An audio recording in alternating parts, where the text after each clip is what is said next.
So one thing that has popped up and occurred in most of the sessions on this stage and in the other stage has been that issue of trust, that issue of measurement, that issue of viewability. So what we thought we'd do is bring together a panel of experts to look at the issue of viewability. Now, I know it's a word that's thrown out there as much as programmatic is, but let's have a little look into what it actually means, what we do as an industry, how we work to find a solution and bring everyone together. I hear a few woes in the audience, but let's see. So let's welcome up our chair for this panel. It's Gabe Greenberg, the CEO of GABBCON.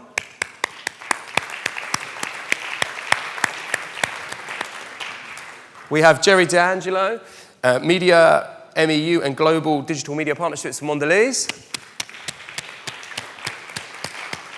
We have Jim Elms, the Global CEO for Initiative. And we have Richard Brooke, Media Operations and Strategies Director for Unilever. Okay. I will leave you in the safe, capable hands of Gabe. Enjoy. Safe, capable hands. That's interesting. Well, certainly a provocative topic, right? And the topic of trust and transparency has come up a fair amount this morning in a number of the sessions. And I'd like to just tell a brief story before I ask a couple of questions, because I think it helps to illustrate some of the issues as an industry we're facing when we talk about viewability and trust and transparency. Back in the day, a colleague of mine was in the film business, and he was working as an intern early in his career and was working on a shoot, and the producer said, "I need a 60-inch blue disco ball for this shoot," right? And no questions were asked. The team struggled to find a 60-inch blue disco ball, ran around, couldn't find it anywhere, to the point that they actually had to custom order a $10,000 custom 60-inch blue disco ball, right? 2 hours before the shoot, they're all sitting there. The producer's freaking out because the disco ball is not yet on scene. An hour before, still no disco ball, and a grip that was working on the shoot comes into the room and says, "What's all the commotion about? What are we trying to solve?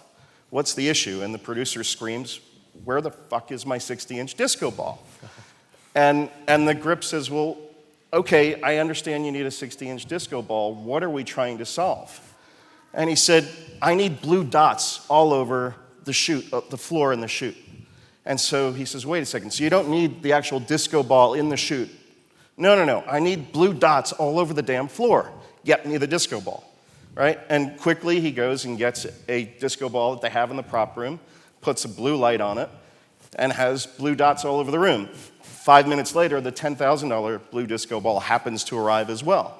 But I guess the point is, I think when we talk about trust and transparency and viewability, I think as an industry, we're not asking the right questions. Certainly we have an issue with viewability, right? And there's clearly issues around transparency. But are we focusing on the wrong issue? Meaning, as an industry, we've created this viewability problem. We move the industry towards this need to have click-through rate, and not engagement, but click-through rate. And as a result, ad fraud was created, and all sorts of companies like DoubleVerify and Moat have popped up to help solve the viewability issue. But at the core of it, as brands and agencies, the bottom line is there's business objectives that need to be covered, right? And so should we be thinking, rather than having a lot of commotion in the industry about viewability, and it's a real issue, and there's lots of dollars being wasted here, but should the conversation be shifted to, hey, we ought to be changing our metrics and our view of the world towards trying to drive business objectives. And if we do that, a lot of the ad fraud goes away, because you can't produce sales or increase brand recall or showroom traffic with fraud, right?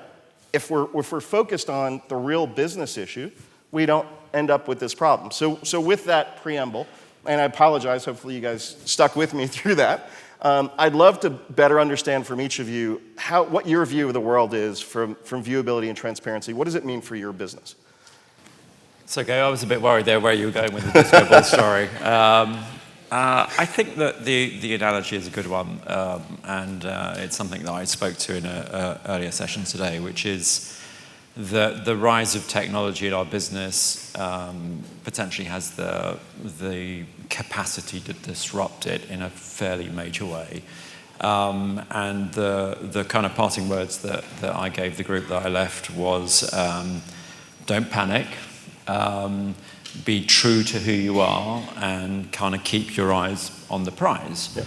And I think that that's the advice that I give myself, and I give the advice I give to the people around me, and it's the advice I give to our agency and our partners, in that we can figure this stuff out if we are clear on what the strategic objective is, what the final destination is, and we'll work this stuff out.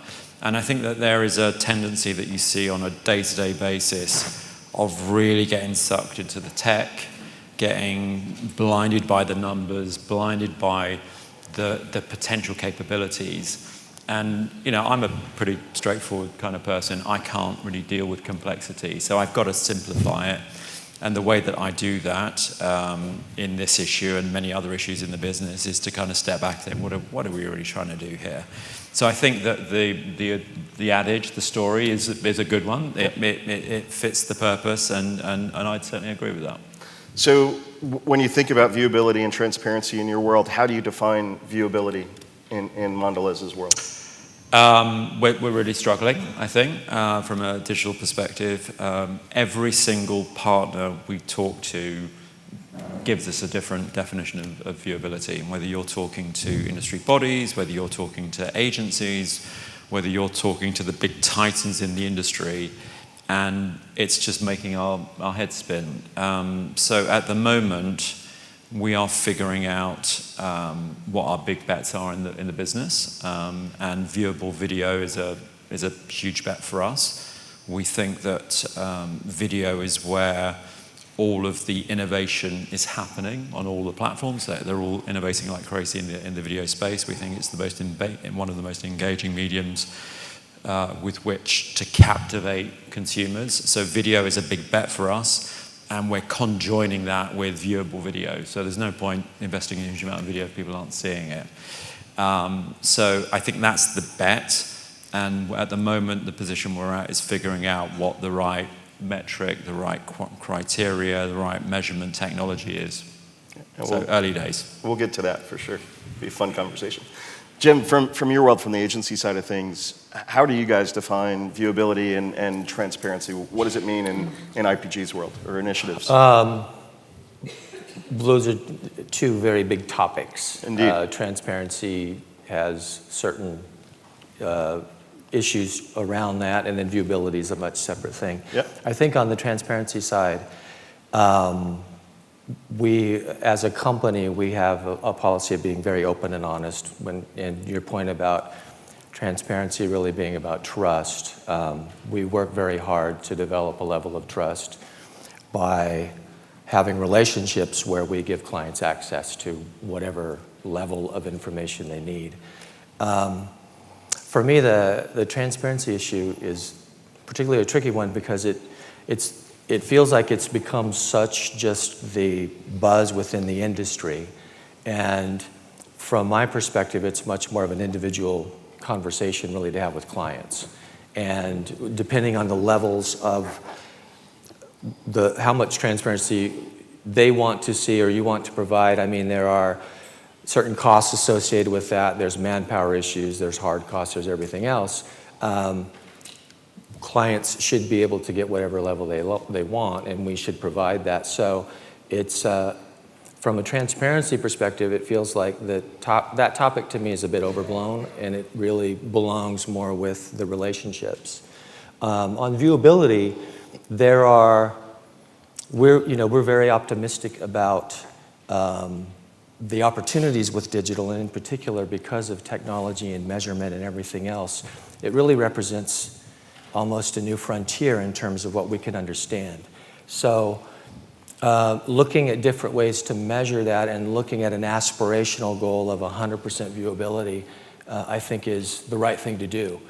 And it feels like we're able to do that because of the technologies that can let us do that.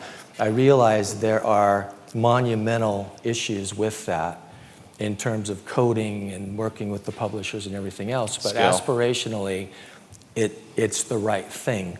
So we are aiming towards that, and at the same time, we're looking at specific needs of specific clients. And we do a lot of internal research on the value of levels of viewability and the impact on whatever that action item is. Ideally, it's not something like a click-through or something that simple.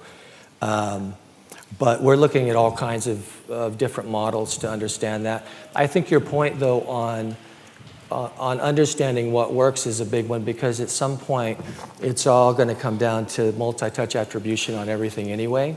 Yep. And the sooner we can get there, I think that makes a lot of these issues kind of go away. Whether it accounts for fraud or if we can reduce fraud and everything else, once we have the grail of really understanding how everything works together to achieve whatever that goal is, ideally sales, a lot of these conversations, I think, are not as important. Sure. And Richard, in Unilever's world, obviously having your agency sitting next to you could be good or bad, I guess, depending on the environment. But it's very good, because I've just been told I can have whatever I want. So. Yes, well, Thank you, Jim. Sorry, go on. So Unilever's had a pretty strict view, I believe, of viewability, right, with regards to really only paying when ads are 100% viewable. What's your definition? How are you guys thinking about viewability and also the topic of transparency? So, I mean, transparency and viewability, I think, sort of on a broader perspective, it comes back to kind of, be true to yourself, I think, Gerry, is what you said. Now, when I was a kid, my dad used to say, you get what you pay for, right, and keep your word, right? So if you large that out, then you should get what you pay for. You buy a car, you want 4 wheels, not 2, to build on Mark Butterfield's analogy in the earlier session. I mean, the reality here is we make advertising, and I would say good advertising, that we want our consumers to see, so they respond to that advertising and buy product. Because let's face it, we're all in the game of selling stuff.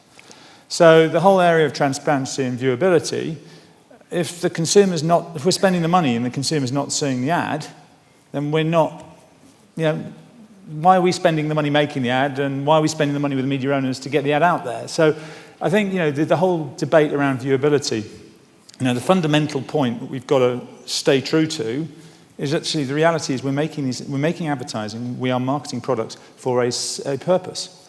Now, whether to enrich our consumers' lives or whatever it might be, or make money, I mean, you dress it up as you want. Bottom line, people should be seeing what you're making. And if you're paying money, you should get what you're paying for. Very simple. I think that's fair enough. Anyone would argue with that. So that's a great expectation. Why aren't we delivering on it as an industry? I think there's a lot of reasons, and I don't know all of the reasons. And we can probably go down and we'll all come with a load of different ones. I mean, Gerry made the point earlier, you get to a situation where nobody's really quite sure what metric, so we need some leadership in that field. So what metric is it we're actually going to measure it against? Yep. Who's responsible? Who should lead this? Should it be the client? Should it be the agency? Should it be the bodies, the trade bodies? Actually, the reality is the responsibility for it probably lies with everyone, right? Because at the end of the day, if you look at the virtuous circle, we spend money, the advertiser, the consumer sees the product, sees the message, the consumer buys the product, we grow, we spend more money. Very simple. So, I think it's in all of our interests, stop mucking about, to actually have a predetermined standard. Someone's got to take some leadership on this position. And we like to think that we are certainly standing up and doing our bit. I've heard a lot of money speak today. There was Volvo, Philips, and Boehringer saying exactly the same thing.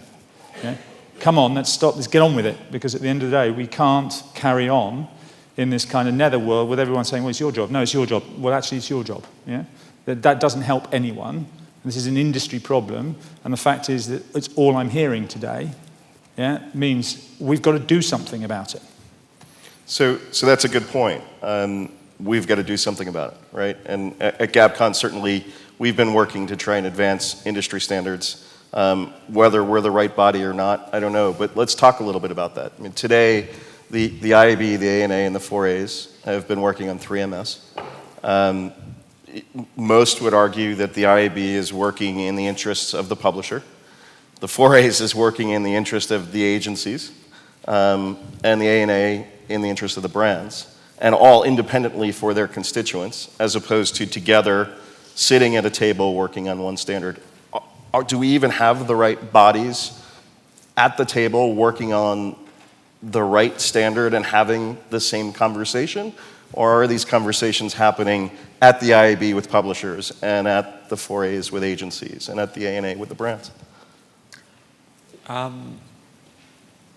I think it's really fair to say that the conversations are fragmented, right? That's very, very clear. But just in listening to the debate and having lots of conversations today and yesterday and in recent months, the thought occurs, but maybe we're being a bit hard on ourselves, because maybe if we are buying digital media and we're able to be extremely prescriptive about view-through rates or viewability or in-browser viewability, then maybe if you compare that to the way that we've bought other media channels in the past, we're just being a bit hard on ourselves. Mm-hmm. And I love the fact that Unilever last summer kind of came out and put a stake in the ground and said, look, this is something that we think is really important, and we want to make this an issue that the industry can evolve towards. And I thought that was a really brave thing to do when Keith did that at Cannes last year. But if we make the comparison to buying a billboard, or we make the comparison to buying a TV ad, are we as hard on ourselves in those environments as we are in the digital space? Clearly not, right? And the key word for me that always kind of crops up is that we've always bought opportunities to see in the past. Were we really, really sure that the individual that had come in and pressed the button on the people meter that was in the room was paying 100% attention? Maybe not. Were we really sure that the person in the car that was driving past the billboard had their eyes on the billboard and not on the road? And maybe we're overreaching here. Maybe we're seeing the potential of measuring to such a prescriptive degree that it's driving us absolutely crazy. So I will come back to answer your question. I just thought I'd kind of throw that one out there, because it has maybe 100% at 100% of the duration. Maybe that's just not possible, right? Maybe technically speaking, we're never ever going to get to as much as, let's say, 90%. But having said that, I do think that the old school joint industry committee approach has served us extremely well in other areas, and I think that maybe we need to pause, regroup, get the right people around the table, and do things jointly. Because the thing that's absolutely inescapable is that publishers, agencies, and advertisers, we're all yoked together, right? This thing does not work if you take one of those components out. And we have a joint and common vested interest in making this right. So I love the fact that certain people are kind of getting together and trying to drive this one forward. But maybe we need to be slightly less ambitious, but operating in a more harmonious and joined up way. Sure. Richard? I have a lot of sympathy for that perspective and point of view. One thing I would say is that, and I'm going to use one of my least favourite words, the digital industry, if you want, has made a big play on data. We saw that a second ago. You know, if you look through the agenda, it's all about what data can do, return paths, information. Marketeers who see this stuff, their expectation is, oh, not only do I know who's watching, I know when they're watching, I know what colour their eyes are, what colour their hair is, I know what they're wearing, I know this, I know that, I know how many kids they've got, what type of dog they've got, all that sort of stuff. So we're almost getting hoisted by our own petard on this one, because we've told everybody how wonderful it is to have all this data, and yet we're having another argument. We're having about ad fraud comes up time and time again. So you could argue that actually we've kind of created this monster which we now have to feed. And I agree. I think short of us, we've put a line in the sand. Unilever stood up and said, hold on a second, 100%, that's what we want. That's what it should be. And again, I agree with you, Gerry. I think 100% for 100%. We can have all sorts of arguments about people meters and print and everything else. Yeah. But at the end of the day, when we've said to everyone, data is the new oil, and we've all been on the platforms and we've heard it, and then we say, oh yeah, but we don't actually know if the ad got played, let alone was viewed. We don't even know if it got played. We now, of course, are working on that. We kind of trying to get our cake and eat it to a bit, and we can't really be too surprised that the chief marketing officer or chief finance officer, more worryingly, starts asking questions about, well, hang on a second, you've told me you've got all this data in reverse, and you can't even tell me if the ad played. So I think that we've kind of, and we're never going to get 100% of 100%, but we've got to get better than we are, because we've got to get at least some commonality in what it should be or what the starting point is at the moment. Right. We haven't got that. So Jim, are the right people at the table? Are we I think looking the at right the people wrong are at the table. I think we all would agree that things aren't moving quickly enough. I think that the sooner we can establish a common ground as just a base level and then start to move towards more aspirational 100%, the better for all of us. To the point on looking at the measurement of more traditional media with the digital, I think that's a really interesting point, because when you think about even the definition of a rating point is the potential to see something. My perspective on digital, though, is that I think we had the potential or opportunity to see something because that was the best that could happen back then. Now, based on technology and all of this wonderful information we have, we can reach a little bit higher, and we can go for a higher percent viewability, longer time spent, and we should. So as far as having the 100% as the aspiration, I think that's great. And then we can figure out, how cost effective is that for one thing.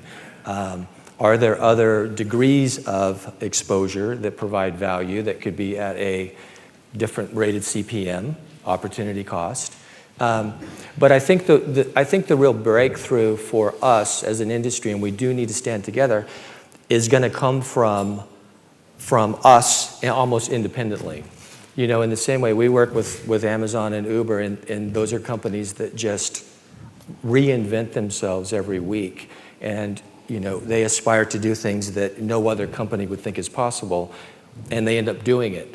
So, from an initiative perspective, we're doing a lot of things internally where we are really, starting to understand how to protect against fraud.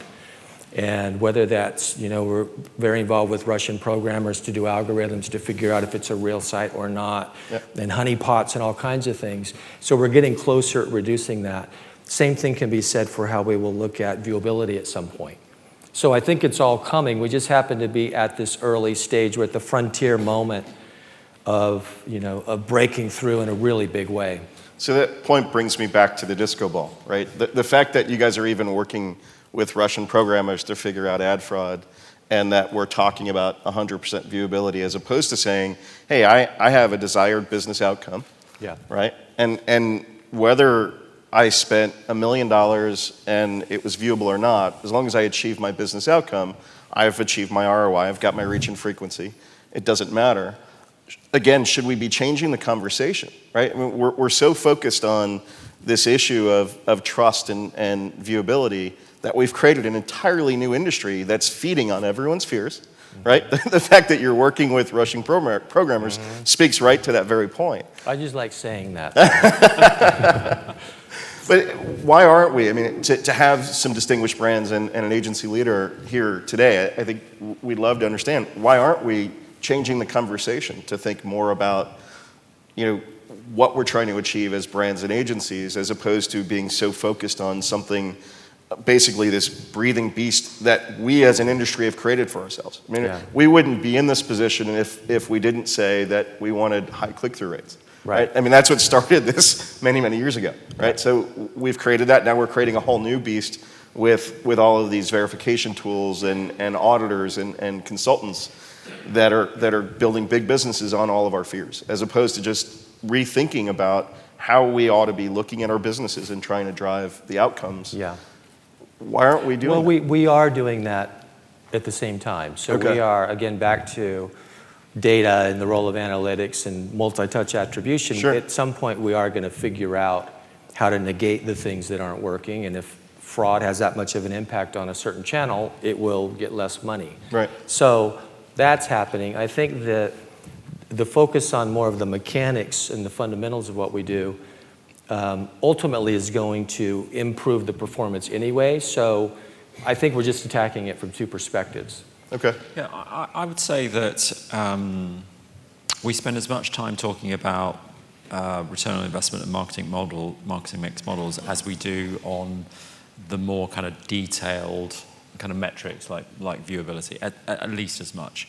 So we're kind of tackling it from both ends. Mm-hmm. So to take your disco ball analogy, we are figuring out what the end game is, and if for some reason digital's ROI drops by 20%, it's not enough to just say it dropped by 20%, it was probably ad fraud, because you know what it's like in every part of our businesses. Yep. We always want to double click on a number and go, okay, well it dropped by 20%, why was that? Was it the creative? Mm-hmm. Was it the format? Was it the placement? Was it this? So we're always going to have to figure out causality. Yep. I don't think there's any getting away from it. I just think we have to understand the environment in which we're operating in, and click-through rate became a preeminent metric because the internet at that time was the internet of the websites, where we were building destinations and trying to drive people to those destinations, and click-through rate was the easiest, most tangible metric as a measure of success. The internet of websites is now fast becoming the internet of mobile applications and social media platforms. Mm-hmm. So we're having to find new expressions of success, new measurement criteria to describe that, and viewable impressions or viewable video is starting now to become one of those things, and that's a big bet that we're now starting to make, rightly or wrongly. And I do think that we have to be really aware of where this is going to end up. Yeah. So, television started as a commercial entity in the UK in 1955, I believe. Fraud was still an issue in 1972 when media audits started up, and that's what they did. Right? The internet in its current format has been around 2 or 3 hours, if you want. But no, nevertheless, it's fast. It's 3-4 years, and I agree absolutely. Visible impressions, visible. VCPMs, all that sort of stuff. Yeah. TV is evolving. The pace of that and the evolution of that is going to accelerate. Yep. Right? Now, then we're going to have and I know the research in television is having some questions around how do we track it on tablets and phones. Now, we need to fix this because the pace of what we call legacy media, I hate that term, but that's also quickening up. So actually, the problem that we're facing now about viewability,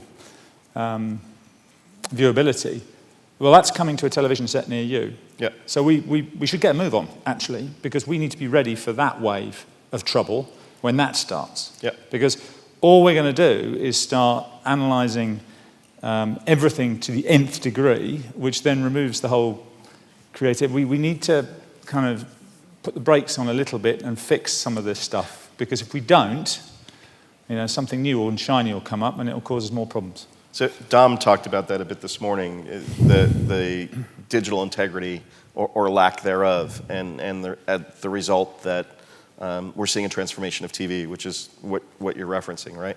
So should we expect digital dollars have moved? I'm sorry, TV dollars have moved to digital because digital was more measurable, right? And we've created a beast as a result.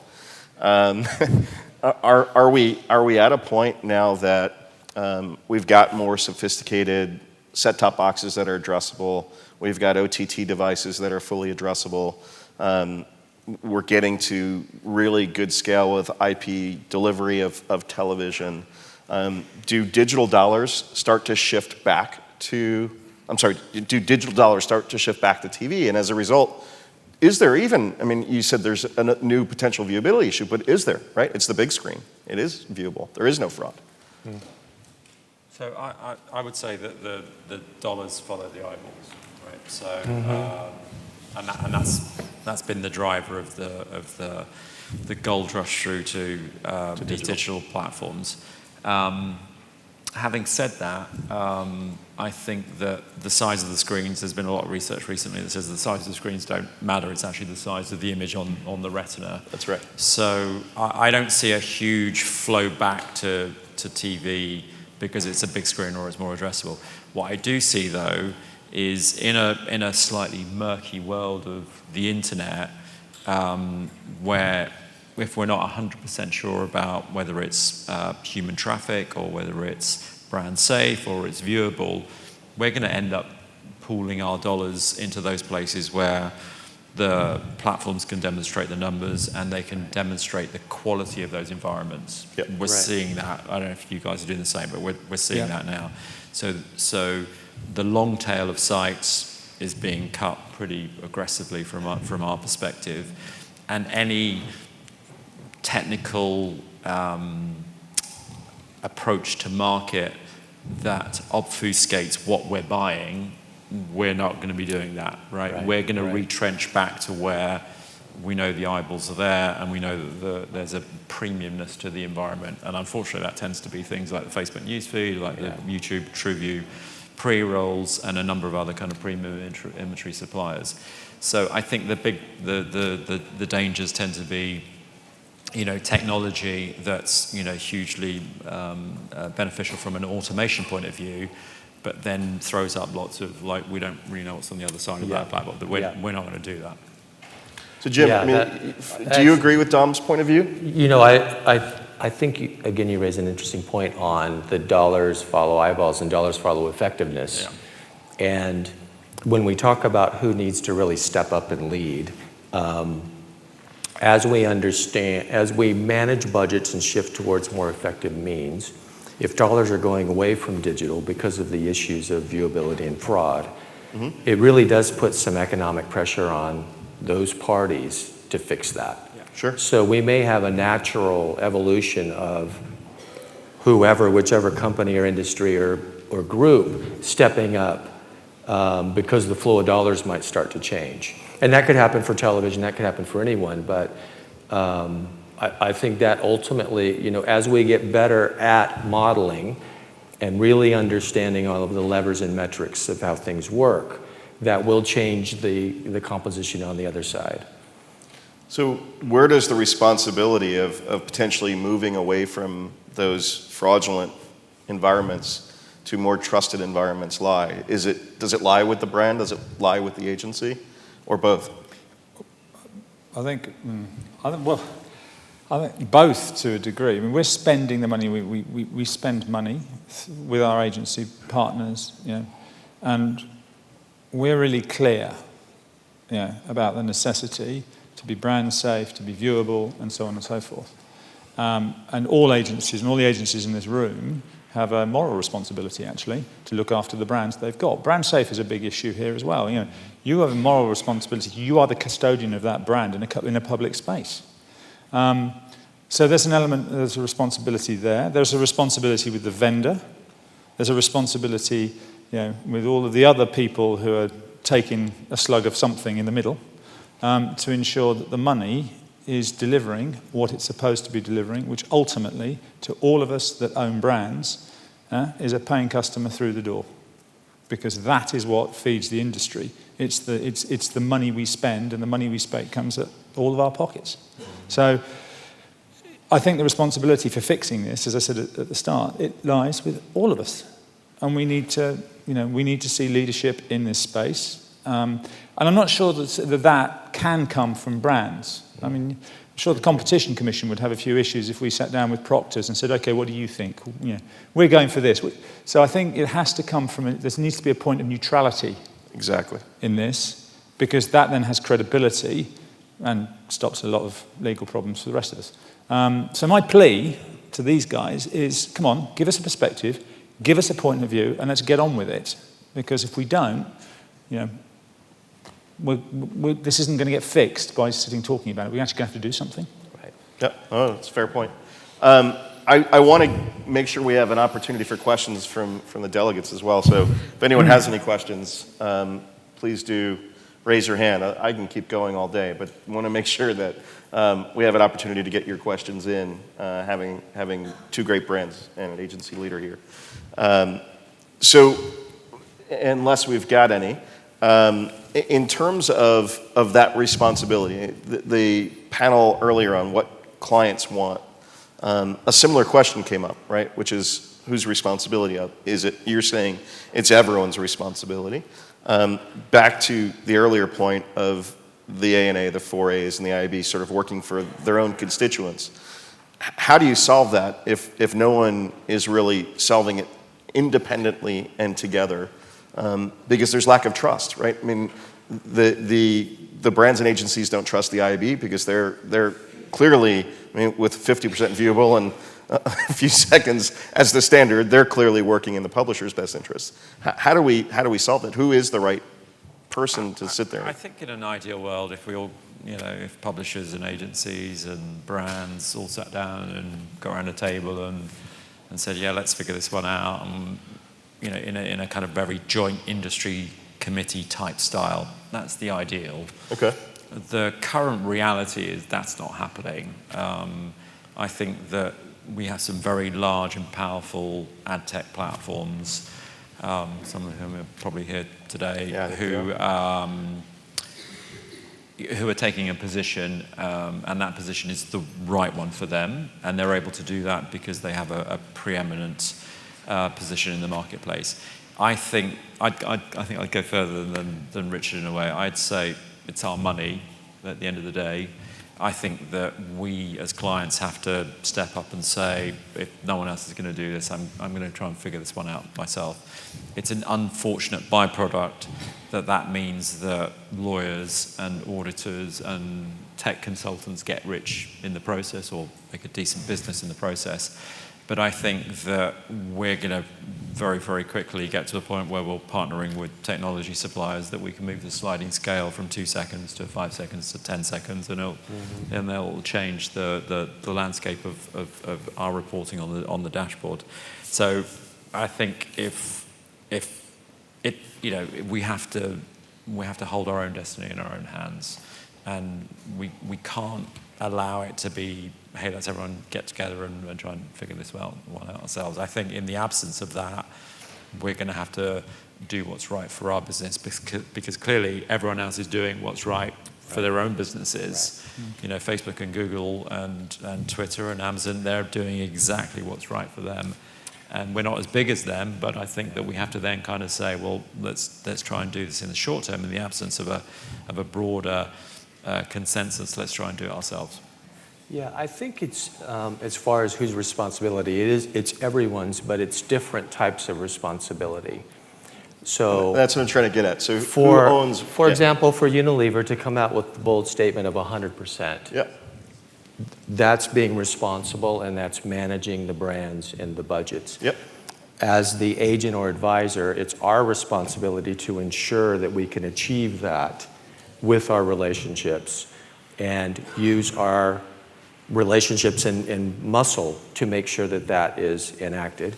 And I think from the publishers, it's their responsibility to deliver genuine audience and to help police themselves as best they can to make sure that they deliver the most effective whatever we're after to us. So I think we all have different roles to play in that, but it is up to all of us. So can I be a bit more direct, I guess, to you specifically, Jim? So, because I do believe that it is incumbent upon the agencies to really enforce this with the publishers. Yeah.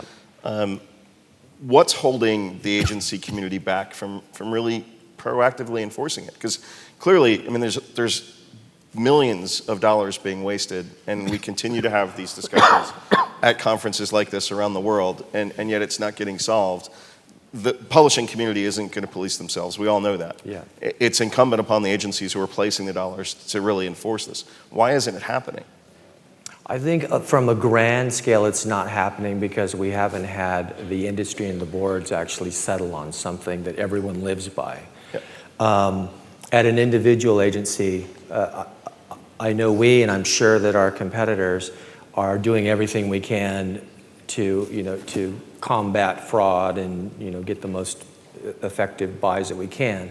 But I think until we have the powers really rally around this as an industry issue, and it's in the best interest of all of us to have a starting point, it's really tricky.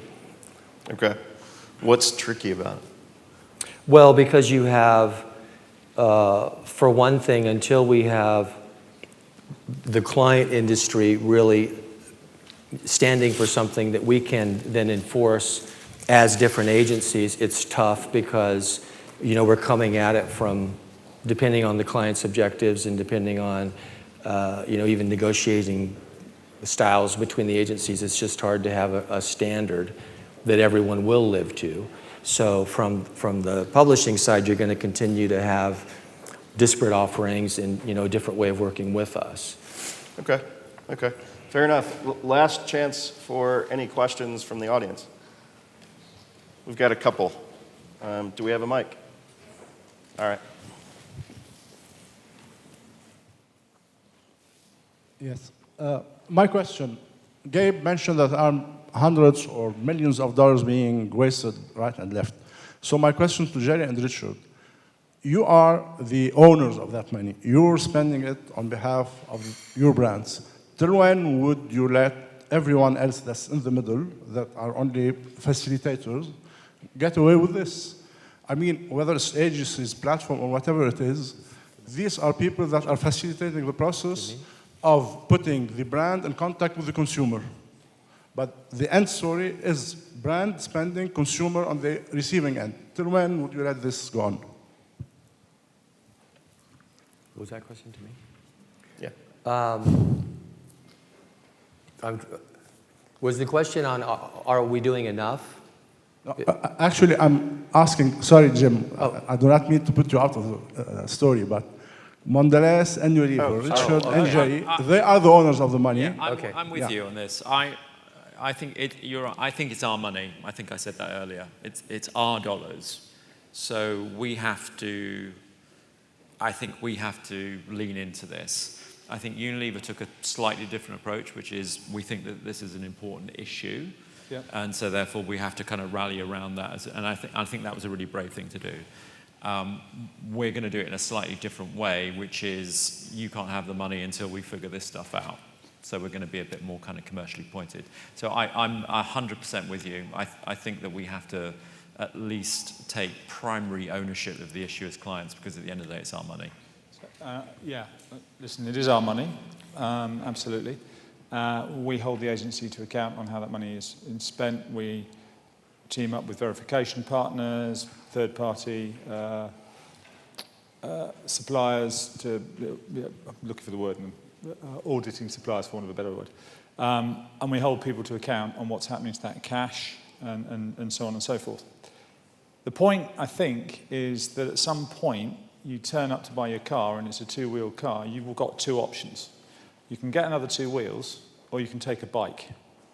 Now, we've put that line in the sand. Yeah. We've made a statement that gives everybody who works in Unilever, on Unilever, around Unilever, and out there, a very clear indication of our expectation, and we expect it to be met.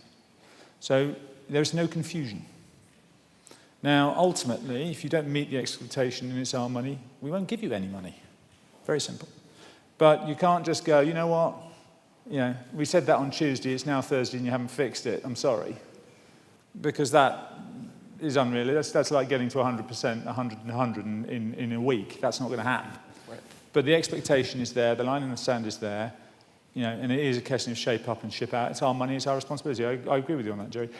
I'd probably have a bit more of a consensual way, which is we are not going to do it, and yes, we could be bullies. We've done it before, and I'm sure we are quite capable of doing it again. But Fair enough. Sorry we didn't get to the other questions. I know the guys will be around.